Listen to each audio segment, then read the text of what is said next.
प्रवाशांना दर्जेदार सुविधा मिळण्यासाठी शासन नेहमीच प्रयत्न करीत असतं।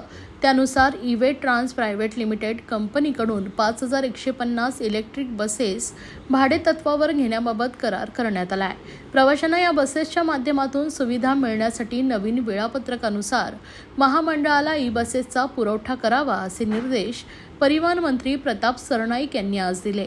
मंत्रालयात कंपनी प्रतिनिधींसोबत आयोजित बैठकीत मंत्री सरनाईक बस पुरवठ्याबाबत आढावा घेताना बोलत होते। बैठकीस अपर मुख्य सचिव संजय सेठी, परिवहन महामंडळाचे व्यवस्थापकीय संचालक डॉक्टर माधव कुसेकर, कंपनीचे के.व्ही. प्रदीप आदी उपस्थित होते। बस पुरवठादार कंपनीने दिलेल्या वेळापत्रकानुसार बस पुरवठा करणं अपेक्षित असल्याचं सूचित करीत मंत्री सरनाईक म्हणाले, कंपनीने दिलेल्या बसेसचा चालनीय तोटा लक्षात घेता राज्य शासनाकडून निधी मिळण्यासाठी व्यवहार्य अंतर अर्थ पुरवठ्यासाठीचा प्रस्ताव पाठवण्यात यावा। कंपनीने आतापर्यंत 220 बसेसचा पुरवठा केलाय। उर्वरित पुरवठा सुधारित करारानुसार करण्यासाठी कंपनीने नियोजन करावे। बैठकीनंतर माध्यमांशी बोलताना मंत्री प्रताप सरनाईक म्हणाले, भाडेतत्वावर कंपनीने 5150 इलेक्ट्रिक बसेस पुरवठा करण्याचा करार करण्यात आला आहे। त्यापैकी 220 बसेसचा पुरवठा करण्यात आला। यामध्ये 12 मीटर व 9 मीटर लांबीच्या बसेस आहेत।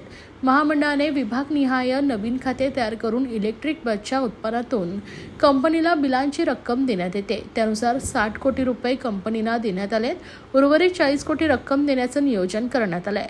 महामंडळाला 12 मीटर बस चालवताना प्रति किलोमीटर 12 रुपये आणि 9 मीटर बस चालवताना 16 रुपये प्रति किलोमीटर तोटा ग्राह्य धरून पुढील काही वर्षात 3191 कोटी रुपयांचा तोटा सहन करावा लागणार आहे। तोट्याची रक्कम राज्य शासनाकडून देण्याचं मान्य केल्यास बस पुरवठ्याचा हा करार पूर्णत्वास जाऊ शकतो।